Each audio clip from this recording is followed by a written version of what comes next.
नमस्कार दोस्तों। हमारी आज की कहानी है चार पत्नियाँ। एक आदमी की चार पत्नियाँ थी। वह अपनी चौथी पत्नी से बहुत प्यार करता था और उसकी खूब देखभाल करता। वो उसको सबसे श्रेष्ठ देता।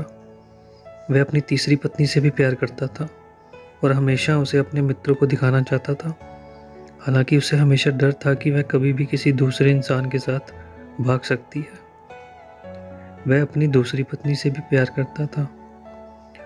जब भी उसे कोई परेशानी आती तो वह अपनी दूसरे नंबर की पत्नी के पास जाता और वो उसकी समस्या सुलझा देती।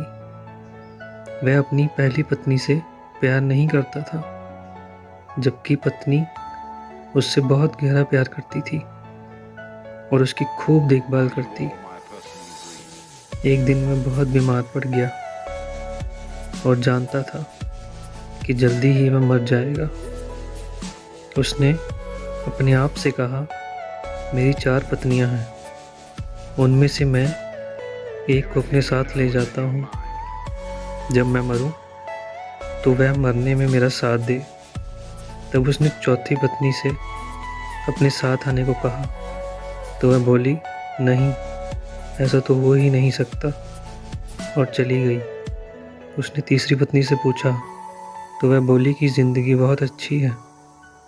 यहाँ जब तुम मरोगे तो मैं दूसरी शादी कर लूँगी।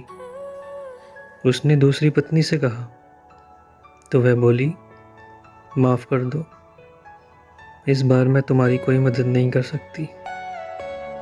ज़्यादा से ज़्यादा मैं तुम्हारे दफनाने तक तुम्हारे साथ रह सकती हूँ। अब तक उसका दिल बैठ सा गया और ठंडा पड़ गया। तब एक आवाज़ आई, मैं तुम्हारे साथ चलने को तैयार हूँ, तुम जहाँ जाओगे मैं तुम्हारे साथ चलूँगी। उस आदमी ने जब देखा तो वह उसकी पहली पत्नी थी। वह बहुत बीमार सी हो गई थी, खाने पीने के अभाव में। वह आदमी पश्चाताप के आंसू के साथ बोला, मुझे तुम्हारी अच्छी देखभाल करनी चाहिए थी और मैं कर सकता था। दरअसल हम सबकी चार पत्नियां हैं। पहली, चौथी पत्नी हमारा शरीर है।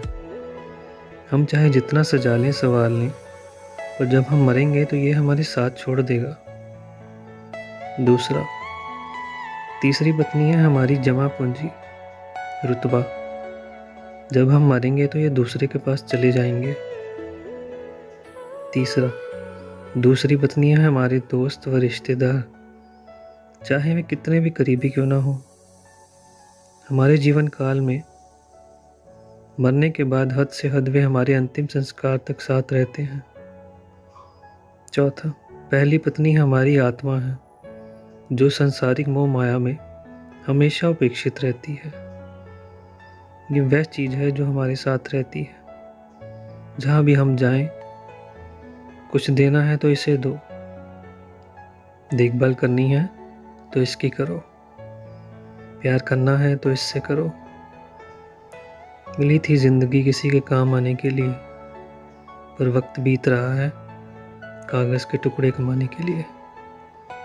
क्या करोगे इतना पैसा कमाकर?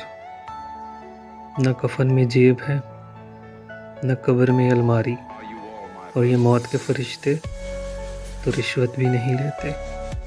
दोस्तों, कहानी अच्छी लगी हो तो चैनल को सब्सक्राइब कर दीजिएगा। धन्यवाद।